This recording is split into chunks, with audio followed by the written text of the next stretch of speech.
दिल्ली राज्य चुनाव आयोग ने ऐसा क्या फैसला दिया कि निगम पार्षद की दावेदारी कर रहे नेताओं पर संकट आ गया?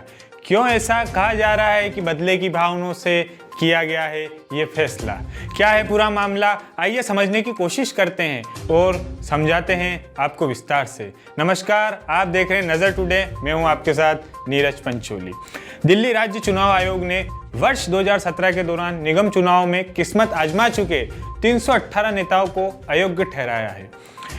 आयोग ने इन नेताओं पर 6 साल तक चुनाव लड़ने का प्रतिबंध लगाया है। लिहाजा ये नेता एमसीडी चुनाव में ताल नहीं ठोक सकेंगे। दरअसल इन नेताओं ने चुनाव आयोग को अपने चुनावी खर्च का ब्यौरा नहीं दिया था। हालांकि ये नेता विधानसभा और लोकसभा का चुनाव लड़ सकते हैं। इसके अलावा इन नेताओं पर अन्य राज्यों में कोई भी चुनाव लड़ने पर रोक नहीं है।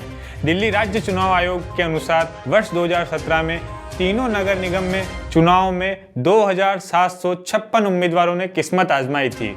इनमें से 318 उम्मीदवारों ने शिकस्त खाने के बाद आयोग को चुनाव का खर्च का ब्यौरा नहीं दिया। चुनावी नियमों के अनुसार चुनाव खर्च का ब्यौरा देना अति आवश्यक है। ऐसा नहीं करने वाले को चुनाव लड़ने से अयोग्य ठहराने का प्रावधान है। दिल्ली राज्य चुनाव आयोग के अनुसार सबसे अधिक तत्कालीन उत्तरी दिल्ली नगर निगम के वार्ड नंबर 15 से चुनाव लड़े नेता चुनावी खर्च का ब्यौरा नहीं देने वाले में शामिल है। इसी तरह उत्तरी दिल्ली नगर निगम के 5 वार्डों में 6-6 व 2 वार्डों के 5-5 और तत्कालीन दक्षिणी दिल्ली नगर निगम के 3 वार्डों के 5-5 उम्मीदवारों ने भी चुनावी खर्च का हिसाब नहीं दिया था। आयोग के अनुसार अयोग्य ठहराए गए नेताओं में कई नेता राजनीतिक दलों से जुड़े हुए हैं।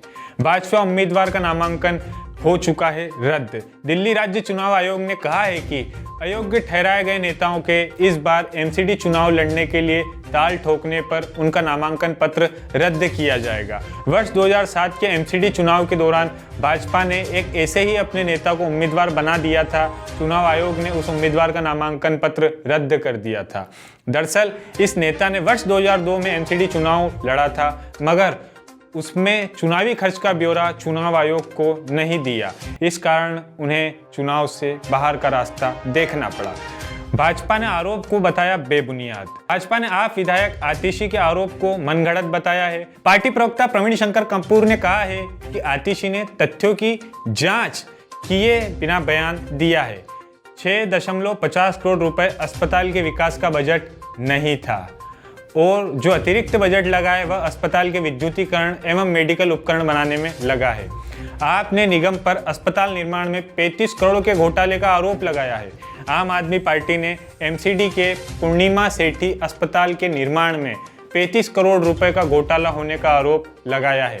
आप विधायक आतिशी ने दावा किया कि पूर्णिमा सेठी अस्पताल 2005 में 6 करोड़ 70 लाख रुपए में बना था, मगर अब तक 35 करोड़ रुपए खर्च होने के बावजूद एमसीडी अस्पताल का निर्माण पूरा नहीं कर पाई है।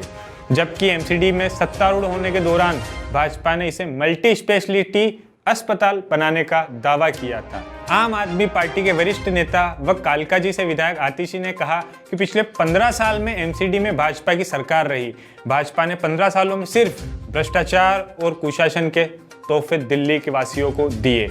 इसी भ्रष्टाचार और कुशासन का एक बहुत बड़ा प्रतीक कालकाजी में आधा बना पूर्णिमा सेठी अस्पताल है।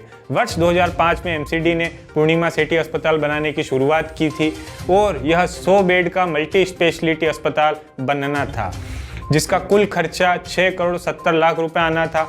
लेकिन पूर्णिमा सेठी अस्पताल वर्ष 2005 में शुरू होकर आज वर्ष 2022 में भी पूरा नहीं हो पाया है। सभी वार्ड में उम्मीदवार उतारेगा शिरोमणि अकाली दल। जी हां, भाजपा के साथ गठबंधन कर 1 दर्जन वार्ड में एमसीडी चुनाव लड़ने वाले शिरोमणि अकाली दल ने इस बार सभी 250 एमसीडी वार्ड में चुनाव लड़ने का निर्णय लिया है। तकड़ी चुनाव चिन्ह पर पार्टी चुनाव लड़ेगी। शिरोमणि अकाली दल के दिल्ली प्रमुख परमजीत सिंह सरना ने बताया कि एमसीडी चुनाव में लगभग 1.46 करोड़ मतदाता हैं। दिल्ली में सिखों की सबसे बड़ी आबादी है। सत्ता की इस ताकत को बेकार नहीं जाने दिया जाएगा। सभी वार्डों में अकाली गर्व से मैदान में उतरेंगे। सिख अपनी पूरी ताकत को इस चुनाव में प्रदर्शित करेंगे। मतदाताओं से रायशुमारी के बाद प्रत्याशी तय करेगी भाजपा। जी हाँ, भारतीय जनता पार्टी ने कुछ मापदंड तय किए हैं, आइए बताते हैं आपको। निगम चुनाव की तैयारी में जुटे प्रदेश भाजपा के वरिष्ठ पदाधिकारियों का कहना है कि आपको घेरने के लिए लोगों के बीच संपर्क संवाद को और मजबूत किया जाएगा। उपचुनाव में भाजपा को मिली जीत की जानकारी लोगों तक पहुंचाई जाएगी ताकि यह भी समझाया जा सके कि जब राज्य के लोगों का विश्वास भाजपा में है। हालांकि वार्ड परिसीमन ने भाजपा की मुश्किलें काफ़ी बढ़ा दी है कि इस वार्ड से कौन कार्यकर्ता मजबूत है। मंडल स्तर के कार्यकर्ताओं और पदाधिकारियों की रिपोर्ट तैयार की गई है। इस पर सोमवार को पार्टी नेता और मंथन करेंगे। बूथ और मंडल स्तर पर रायशुमारी के बाद यह तय किया जाएगा जीत दर्ज करने वाला प्रत्याशी कौन है और कौन है जो पार्टी को और मजबूत कर सकता है। पार्टी का मानना है कि इस बार जीतने वाले प्रत्याशियों के दावे को मतदाता के बीच जाकर पूछा जाएगा। प्रत्याशी टिकट मांगते समय जीत का दावा तो जरूर करते हैं, लेकिन वास्तविकता इससे काफ़ी अलग होती है। लिहाजा दावे की सच्चाई का पता करने के बाद ही टिकट दिया जाएगा। इसके लिए 70% जनता ने विश्वास व्यक्त किया, तभी पार्टी उस नेता के नाम पर विचार करेगी। हर घर संपर्क अभियान में लोगों को मिल रहा समर्थन।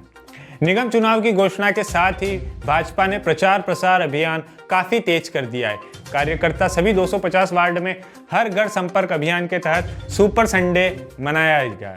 भारतीय जनता पार्टी के राष्ट्रीय नेता से लेकर सांसद, विधायक, प्रदेश पदाधिकारी समेत हर मंडल व जिले के कार्यकर्ताओं ने अभियान में भाग लिया। भाजपा के राष्ट्रीय महामंत्री दुष्यंत गौतम ने नवी शादरा जिले के सुंदरी नगरी नंद नगरी क्षेत्र में, राष्ट्रीय महामंत्री डॉक्टर अलका गुजर ने अमर कॉलोनी, श्रीनिवासपुरी, प्रदेश अध्यक्ष आदेश गुप्ता हौजखास, कोटला, मुबारकपुर, रामवीर सिंह विधुड़ी ने मीठापुर, सांसद रमेश विधुड़ी पालम में, प्रदेश चुनाव प्रबंधन समिति के अध्यक्ष आशीष सूद ने जनकपुरी वेस्ट में वोटरों से संपर्क साधा है। जनसंपर्क अभियान के दौरान प्रदेश भाजपा अध्यक्ष आदेश गुप्ता ने कहा है कि आम आदमी पार्टी की सरकार की नाकामी के कारण दिल्ली में गैस चेंबर में तब्दील हो गई है।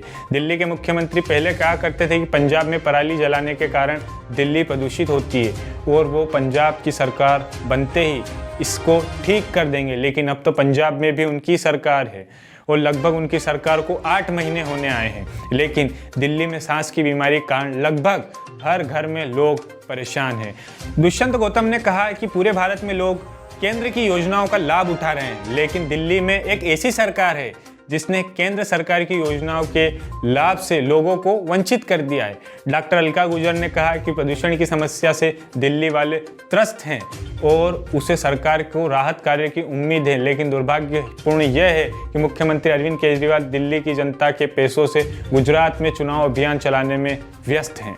घटक दलों के साथ मिलकर चुनाव लड़ सकती है कांग्रेस। एमसीडी चुनाव में आम आदमी पार्टी और भारतीय जनता पार्टी से मजबूती से दो हाथ करने के लिए कांग्रेस यूपीए का साथ लेगी। इस संबंध में सोमवार को कांग्रेस व यूपीए में शामिल दलों के नेताओं के बीच बैठक हो रही थी। इस दौरान सीटों के बंटवारे पर चर्चा होने के साथ साथ दिल्ली में चुनावी मुद्दों पर बात होगी। कांग्रेस ने दिल्ली विधानसभा के पिछले चुनाव में भी यूपीए में शामिल दलों को कुछ सीटें दी थी। इसके अलावा हाल ही में कांग्रेस ने भाजपा व आम आदमी पार्टी के प्रभाव को कम करने के लिए गुजरात में भी यूपीए में शामिल दलों को सीटें दी है। सूत्रों के अनुसार एमसीडी चुनाव के सिलसिले में कांग्रेस के नेता और यूपीए में शामिल राष्ट्रवादी कांग्रेस, राष्ट्रीय जनता दल यूनाइटेड, जनता दल एस, झारखंड मुक्ति मोर्चा के नेताओं द्वारा कई दिनों से ये बात कह रहे हैं। इसके अलावा कांग्रेस के नेताओं व शिवसेना, जो कि उद्धव ठाकरे वाली शिवसेना है, व राष्ट्रीय लोक दल के नेताओं के मध्य भी चुनावी तालमेल करने पर बात हो रही है। इन दलों के नेता सोमवार को नई दिल्ली में मुलाकात भी करने जा रहे हैं। इस दौरान वह अपनी इच्छा वाली सीटों की सूची देंगे। सूत्रों के मुताबिक कांग्रेस 200 वार्डों पर खुद चुनाव लड़ना चाहती है, जबकि 50 वार्ड घटक दलों को देने के लिए तैयार है। अब देखना है, दिलचस्प होगा, चाहे आम आदमी पार्टी हो, भारतीय जनता पार्टी हो या कांग्रेस हो। एमसीडी चुनाव का जिस तरीके से बिगुल बजा है, अब देखना और भी ज़्यादा दिलचस्प होगा कि क्या दिल्ली की जनता किस दल को हाथों हाथ लेती है। क्या भारतीय जनता पार्टी इस बार अपना चौथा कार्यकाल ला पाएगी या आम आदमी पार्टी इस बार दिल्ली में एमसीडी में नया इतिहास रचेगी। देखते रहिए नजर टुडे। धन्यवाद।